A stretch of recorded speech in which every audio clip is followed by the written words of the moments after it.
evening. Our top stories tonight.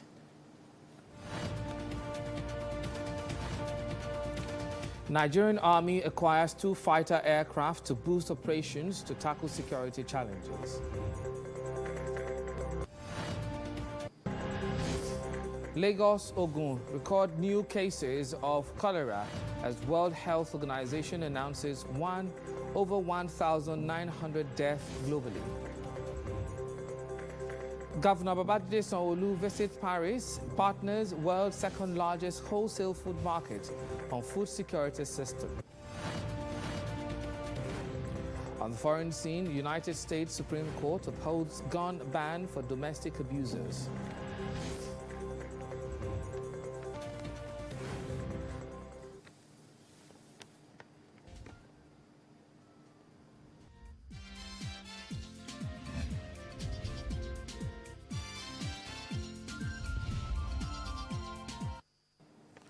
Do join us shortly for more news.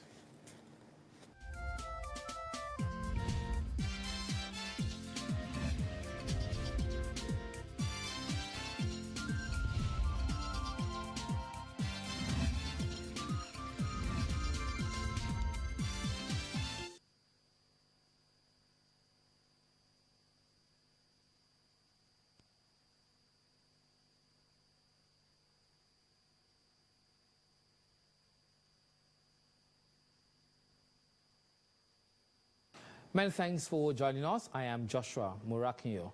The Nigerian Army has acquired 2 helicopters to boost its area's operational capabilities towards effectively tackling the diverse security challenges bedeviling the nation. Chief of Army Staff Lieutenant General Taoreed Lagbaja made this known while taking delivery of the first batch of aircraft at Nnamdi Azikiwe International Airport in Abuja. He says that the acquisition of the air platforms is a clear indication of the Nigerian Army's determination to continuously improve and adapt to evolving security landscapes. Lagbaja added that the 2 aircraft will be immediately deployed to the theaters of operation as a bolster to the service, recognizing surveillance, thereby enhancing overall operational swiftness.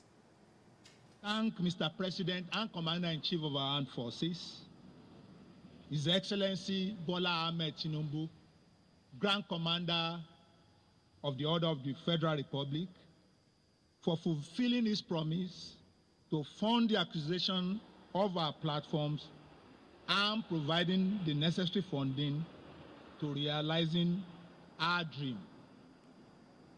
The journey as predicted by the initial dreamers has not been easy, but here we are today, by the grace of God, realizing our dreams. The coordinator, Nigerian Army Aviation, Brigadier General Musa Alkali, emphasized the operational need of the aircraft while noting that the acquisition marks a significant milestone in the face of the ongoing military operations across the country. We are on a learning curve in our aviation business, and we hope it will be a pleasant experience that will give our troops flexibility in the field and enhance our operational successes. I thank the leadership and membership of the National Assembly, the Honorable Minister of Defense, the Chief of Defense Staff, fellow service chiefs, and all Nigerians. The Nigerian Army High Command further noted that the aircraft will aid immensely in the evacuation of war casualties, logistics and training of its personnel in tackling national threats.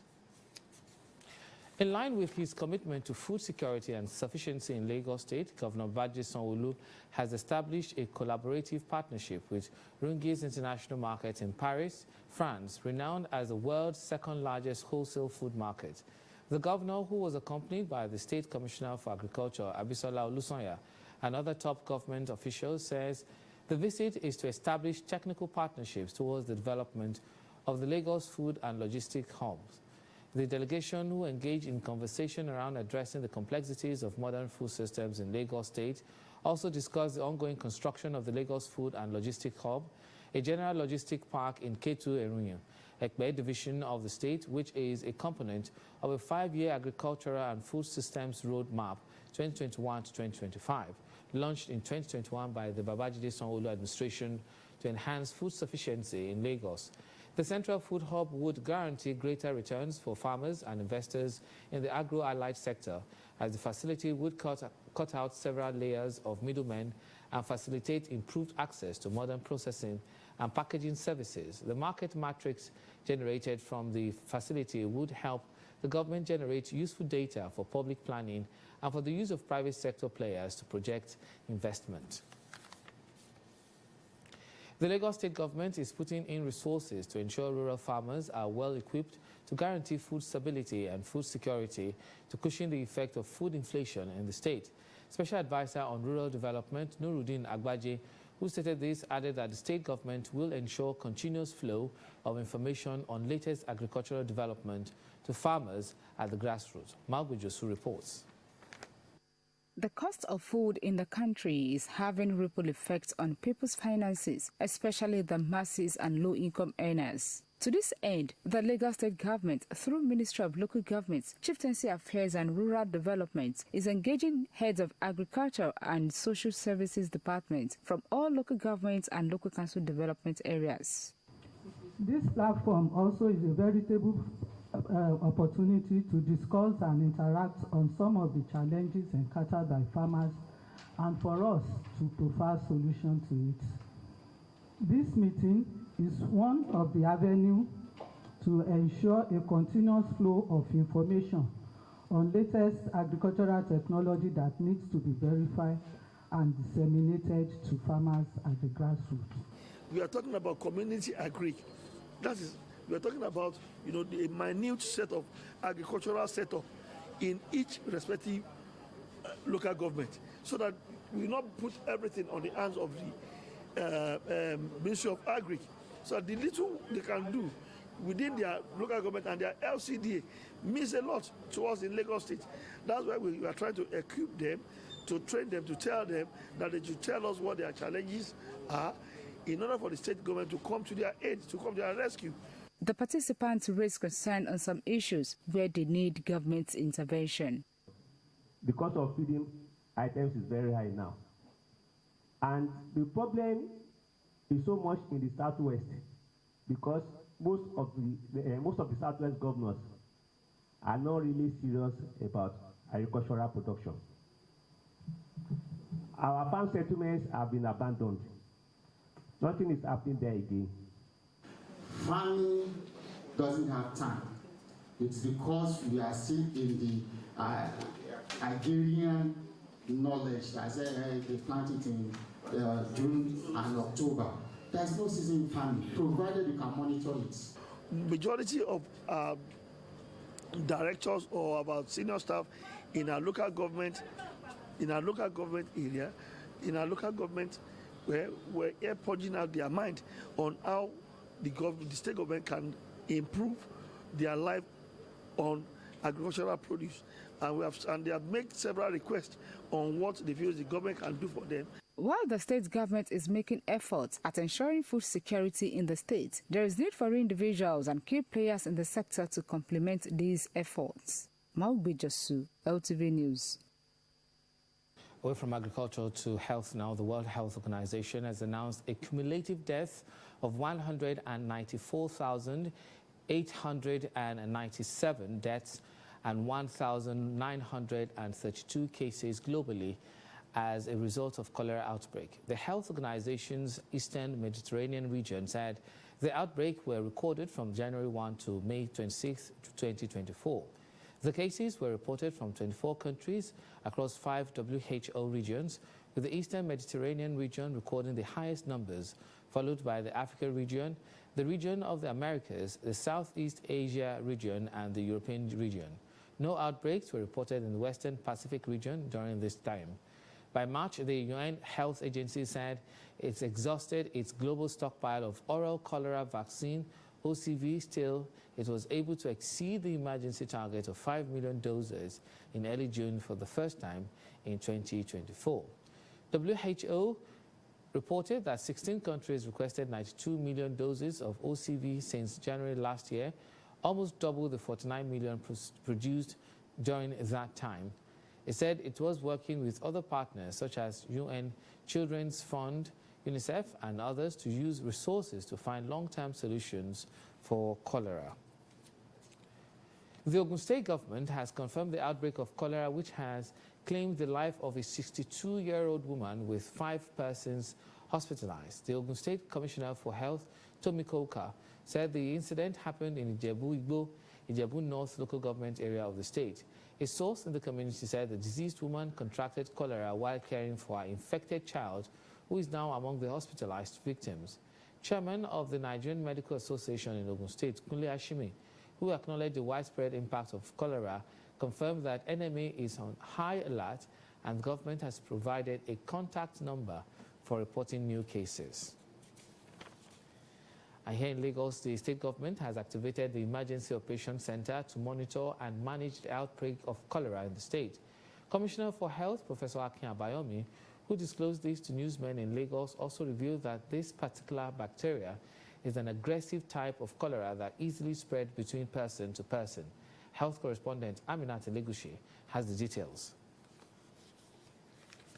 With the recent outbreak of cholera, the Lagos State government has put in place measures to curb the spread of the bacteria from person to person in the state. Commissioner for Health, Professor Akin Abayomi, disclosed that keen monitoring is undergoing to trace the source and curb the spread. What we did was to do a lot of contact tracing, identify the patients, find them at home, find their relatives, find out who they've been in contact with. That way we're able to contain the ability of this microbe to spread person to person. Subsequently, we got a confirmation that this was indeed cholera from our laboratories, and a subtype that we are familiar with, which is a fairly aggressive subtype of cholera which spreads very quickly, and that means that our medical countermeasures needed to be up to speed to be able to stop this cholera from moving from person to person. Abayomi also disclosed that the ministry is working with other ministries to create awareness. So we are working very, very closely with our 2 commissioners in education to make sure that we sensitize all the teachers, we sensitize all the school clinics, and we make sure that all that information is out there. The need to visit the hospital as soon as possible when symptoms is noticed was emphasized. It is very important that if you notice severe gastritis or gastroenteritis with vomiting, that you start immediate first aid, which is treatment with oral rehydration salts. But you don't leave it at that. You present to one of our medical facilities and we will start the treatment. We will take the samples. Meanwhile, the Lagos State government has called for an attitudinal change among residents to protect the environment and prevent an outbreak of disease such as cholera. Special advisor to the governor on the environment, Olakunle Rotimi Akodu, made the appeal at a stakeholders forum with the theme, Our Environment, Our Future. Kola Tiloko reports. An Aboriginal proverb says, look after the environment and it will look after you. Destroy the environment and it will destroy you. Over the years, environmentalists have made clarion calls to the public to protect the environment. At this Greener Environment Stakeholders Forum, with the theme, Our Environment, Our Future, renowned environmentalist Desmond Majekodumi says the lives of the present and future generations depend on how well the environment is preserved. Our environment is our future. Our environment is our life support system. If you can't have something that's going to be giving you the water you need to drink for your survival, the clean air you need to breathe, the good rich soil for your food, then you don't have anything. You don't have a future. So the theme is excellent, but again, I'm not surprised because Yosepa is spearheading this excellence in terms of promoting, caring for the environment, in terms of looking after nature, in terms of just doing what the scriptures are telling us, which is to replenish the earth. We are caliphas, we are caretakers of the earth. Business and business of everybody is nobody's business. So it must be the business of everybody. Like one of my senior colleagues will always say, is now retired, when all of us complain, we start complaining, say, why are all of you complaining? If everywhere is dark, if each of you bring out your phone and litter your own corner, at the end of the day, nobody will be looking for, nobody will be complaining about electricity. So if each of us do our bit, at the end of the day, we won't be blaming government or blaming anybody. On the part of the state government, more awareness programs like this, Greener Environment Stakeholders Forum, will be organized to raise collective consciousness on the need to imbibe environment-friendly practices. Whole Ruaha on the environment is ensuring that we hand over a safe environment to future coming generation. And we already have them involved. LASAPA has found a way to bring them in. They were brought in, they participated fully in the debate, they expressed their opinion, their views, and how they feel things should go. This will be a continuous exercise on a yearly basis. We thought of a way to make sure that young people are deliberate with communicating environmental activity. So we thought to involve tertiary institutions, because you have a good crop of young people who have, who sort of have a structured curriculum and a structured life for the next 4 years. So bringing them on board will make sure that they are deliberate about it. They are more self-aware, and they are more deliberate with communicating. I'm quite honored to be the winner of the essay competition. I can't be more grateful to Lagos State Government, to LASEPA, LASUCOM, my school, for nurturing me up to where I am right now. I'm deeply honored. I'm deeply humbled. Thank you so, so much. Highlight of the event is the presentation of cash gifts to the winner of the essay competition with the theme Land Restoration, Desertification and Drought Resilience, organized for students of tertiary institutions in Lagos State. Bukola Taylor Cole, LTV News. The United Nations Children Fund, UNICEF, is committed to giving technical support to providing necessary data to fast-track proper planning and census conduct. This formed a major part of the discourse during the visit of the National Population Commission Federal Commissioner in Lagos to UNICEF. We have details in Omololuru Sanwo's report. Data gathering and statistics are key factors to planning in a society, and Nigeria is long overdue for another census to actually determine its population. This may well explain the visit of the Federal Commissioner of the National Population Commission, NPC, in Lagos to the United Nations Children Emergency Fund, UNICEF, country representative.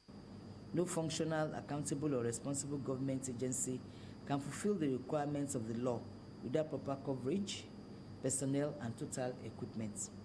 The voter registration system is the most important daily activity of the Commission, and it is designed to operate on a continuous registration of births, deaths and other vital events such as marriages, divorces, etc. Because we need to be working hand in hand to ensure that in Lagos we have 0 children that are not registered. We need to have 0 children.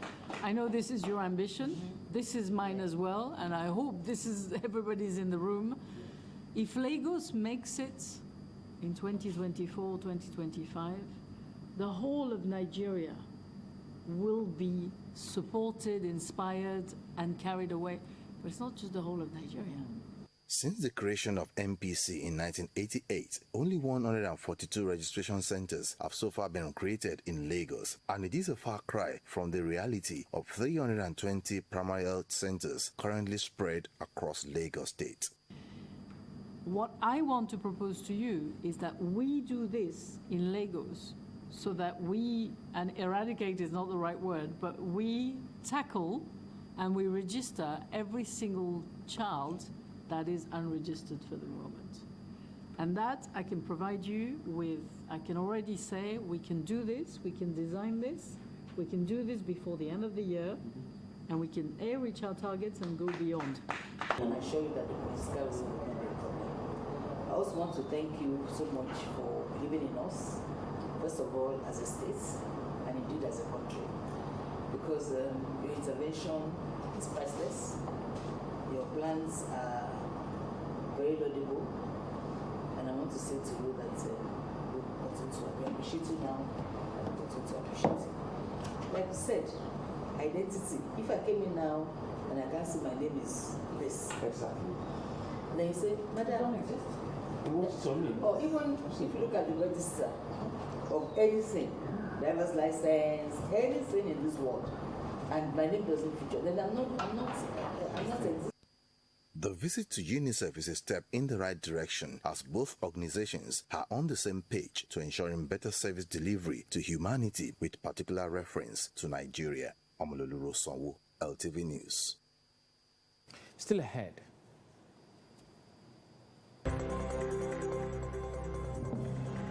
Kano State government orders demolition of Ado Bayero's palace for general renovation and construction. That's in a moment. Stay with us.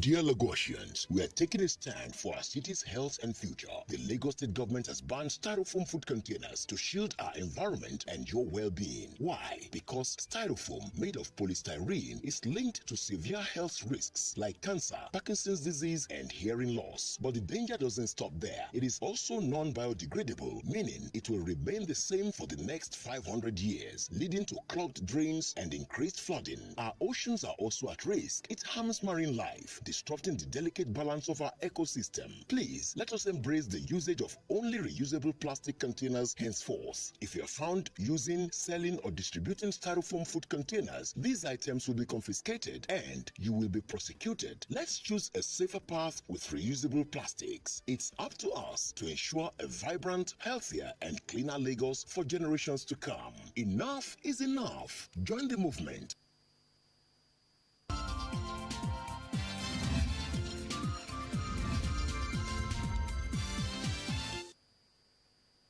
Welcome back. The Kano State government has ordered the immediate demolition of the Nasarawa Mini Palace housing the deposed Emir Aminu Ado Bayero. Kano State Attorney General and Commissioner for Justice Haruna Dedere, who gave the directive during a press conference held at the Government House, Kano, said the property where the deposed Emir currently resides has been marked for renovation, including demolition of a part of its wall. This is coming hours after a federal high court in Kano, presided over by Justice A.M. Liman, nullified all steps taken by the state government sequel to the Kano Emirate Council Repeal Law 2024, which reinstated Muhammadu Sanusi II as the 16th Emir by the Kano State government. Speaking on the court ruling, Dedere insisted that the judgment confirmed that the new Kano Emirate Law 2024 remains intact, while only actions taken post-assent to the bill is defiance of a prior court order were nullified. Meanwhile, let's take you to Abuja, where the Court of Appeal has reserved judgment in the appeal filed by a former Speaker of the Rivers State House of Assembly, Martin Zamawile, and 24 others against the Speaker, Victor Okojumbo, and 5 others. The appellate court adjourned after the parties in the suit adopted all their briefs in the matter. The proceeding conducted virtually, Amawile and others are asking the court to stay execution of a high court judgment which saw them out of office and further proceedings in the suit, insisting that whatever decision Jumbo has taken while in office should be set aside. They're also asking for an accelerated hearing in the matter while contending that the order made by the trial court was without jurisdiction. In their response, Amawile and others prayed the court to dismiss the appeal for lacking in merit because the records of appeal transmitted were incompetent. After listening to the submission of the lawyers in the appeal, the 3-man panel, led by Justice Jimmy Olukayode Bada, reserved a date for judgment to be communicated to the parties in the suit. Still on Rivers State, the Inspector General of Police, Kayode Egbetokun, has directed the continuation of the police barricade on local government secretariat in Rivers State to prevent a breakdown of law and order. The IGP gave the directive while fielding questions from journalists in Abuja on the sidelines of a conference while commissioners of police and other senior officers. It said the police will continue to occupy the secretariat until a court of competent jurisdiction delivers judgment on the local government crisis in Rivers State. The IGP, who also spoke on the controversy over the recruitment of constables and the allegations by the Police Service Commission, said the management of the force will not sit and watch while questionable and incompetent persons are recruited into the force. Egbetokun maintained that the Nigerian police force is a specialized institution that is not meant for all Nigerians. The Lagos State government has impounded 40 vehicles in Oyingbo, Ijora and Idumota areas of the state over road obstructions and operation of illegal garages. Lagos State Traffic Management Authority Director of Public Affairs and Enlightenment Department, Adebayo Taufik, said the move is part of steps to restore order and ensure the free flow of traffic. 25 of the vehicles are commercial, while the rest are private cars. They were impounded around Lagos. Last month said the areas where the cars were impounded are known hotspots for traffic congestion, which is linked to unauthorized parking and the establishment of makeshift garages. Professionals in the advertising industry have been urged to embrace core ethics and standards to promote responsible and ethical advertising practices. This came up at a briefing on the forthcoming second annual advertising colloquium of ARCAN with the theme Harnessing Emerging Technologies for Sustainable Advertising Education and Professional Excellence in Nigeria. Olajumoke Oyewumi reports. To elevate the status of advertising and build a future for the industry in Nigeria, this event, a platform for interaction between town and gown for the examination of emerging technologies for sustainable advertising education and professional excellence, also had members of ARCAN shed more light on its forthcoming events. You cannot just sit down and allow things to be on auto. It's not going to work. So what we try to do is roll our sleeve, hit the ground and start running. So we are doing this because we believe strongly.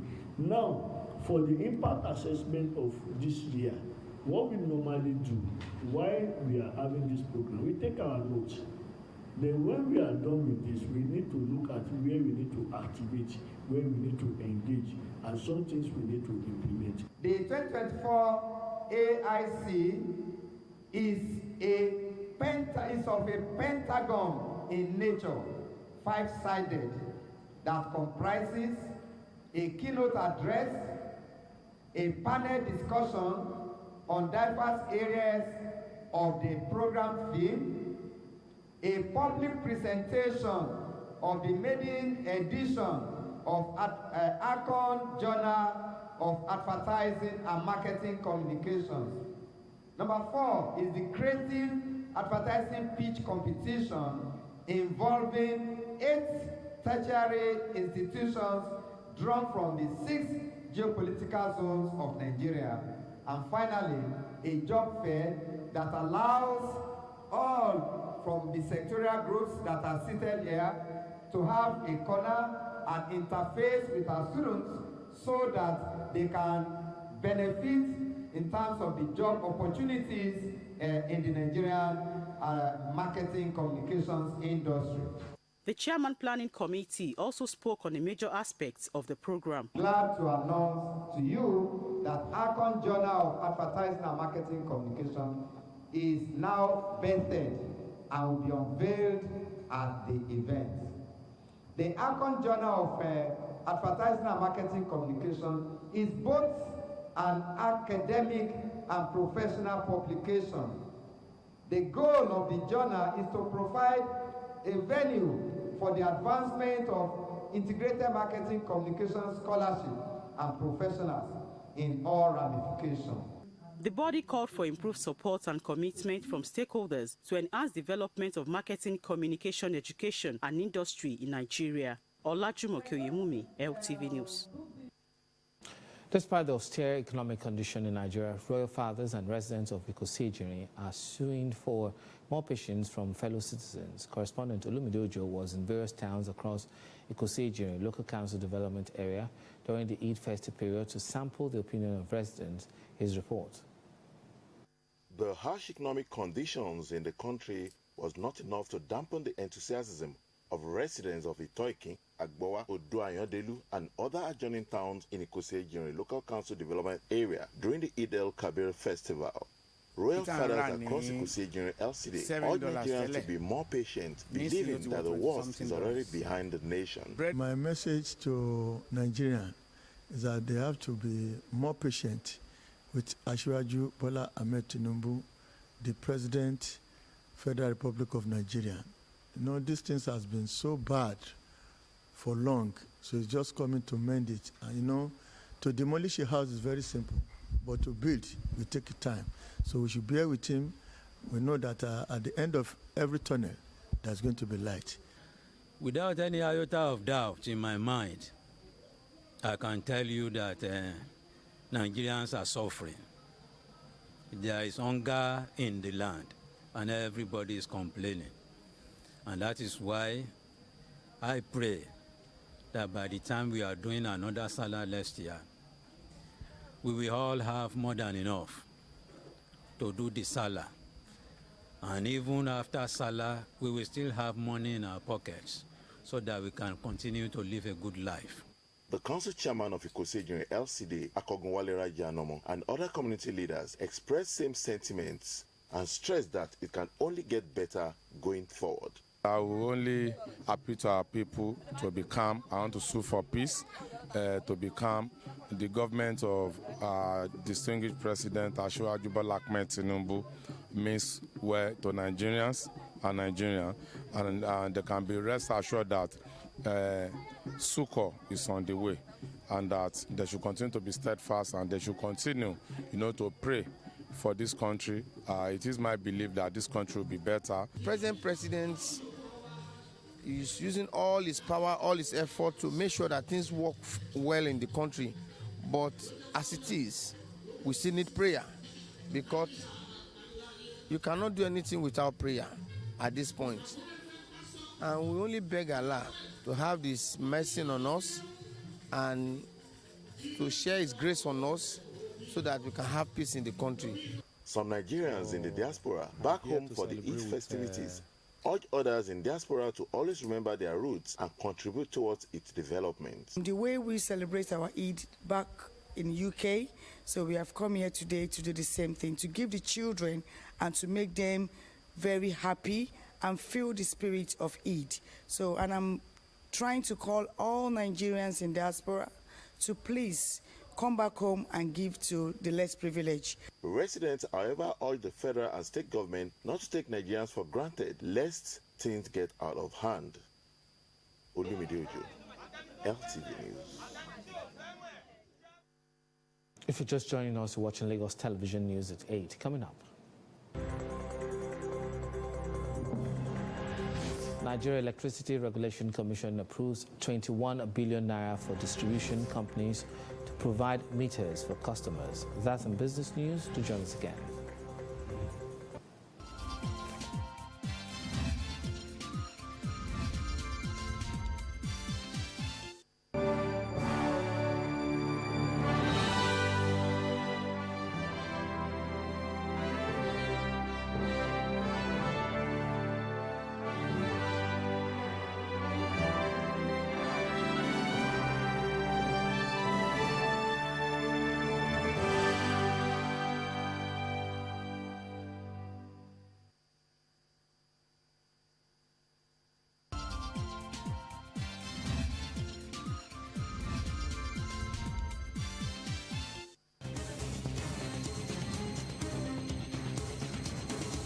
On business news tonight, the Nigerian Electricity Regulatory Commission has announced the approval of 21 billion naira for 11 electricity distribution companies to provide meters for end-use customers. This was contained in its document order on the operationalization of Tranche A of the Presidential Metering Initiative under the framework of Meter Acquisition Fund. NERC insists that the DISCOs shall buy and install the meters for customers under the MAF free of charge. All the meters to be procured and installed under the MAF framework shall be at no cost to the customers of the DISCOs. Meanwhile, the federal government has declared that it was perfecting the process for the establishment of an electricity offences tribunal with an inbuilt appeal system to speedily tackle power-related offences. The Managing Director, Nigerian Electricity Management Services Agency, Aliyu Tahir, stated that in line with the mandate of the agency, NEMSA has tested and calibrated over 2.6 million meters, and most of the equipment had been deployed for use by consumers across the country. The Lagos State government is set to hold a Lagos Agriculture and Food Systems Roadmap 2.0 a feedback on the state as regards its food security progress report on its goals and KPIs, and a platform for support of the ecosystem. This is to further encourage new entrants to the sector towards boosting food security in the state. Commissioner for Agriculture Abisola Olusonya announced this during the 3rd edition of the Agri-Innovation Club held at the Madhouse, University of Lagos in Akoka. She explains that the summit will provide a platform for stakeholders in the Agri-Innovation Club to speak directly to the leadership of the state and the country. The idea is we don't want summits the way we normally do summits. We want a summit where it is you speaking to the world. It is you speaking to Nigeria about your experiences. It is you speaking to the Minister of Agriculture, speaking to the Minister of Power, speaking to Mr. President and telling them, you want us to come into the food space. We are in the food space, but these are the challenges that we are facing. And unless everybody rallies around and begins to do things the right way, then you have a food secure Nigeria. It's no longer, when you talk about health issues, plantain flies, so you have opportunities of linking up with so much and so many markets. But you can't do it alone without collaboration, and that's why collaboration is. But at the same time, just like you said, shine your eye. Facilitators and participants were commending the Agri-Innovation Club initiative, business models and cost structure as is peculiar to agribusiness. I talked about the business models and cost structure for agribusinesses. The summary of my discussion today was around thinking through about the best, part of the agri-value business chain that you can plug yourself to as a business person. It's important to realize that agribusiness is beyond farming. It's a whole value chain across technology, innovation, platforms, support, training, and all. Collaboration is a powerful tool, and honestly, it cannot be undermined. Because what that means is that two or more people or businesses are bringing their individual strengths and pushing an agenda forward. So the idea of collaboration is basically to grow the business. Is either to have more customers or to make more money. I had our meetings twice, and this is the 3rd time, and it's been always, like the name implies, innovative, educating, and supportive. So for today, luckily for me, I got to meet a mentor. Her name is Dr. Ariyo.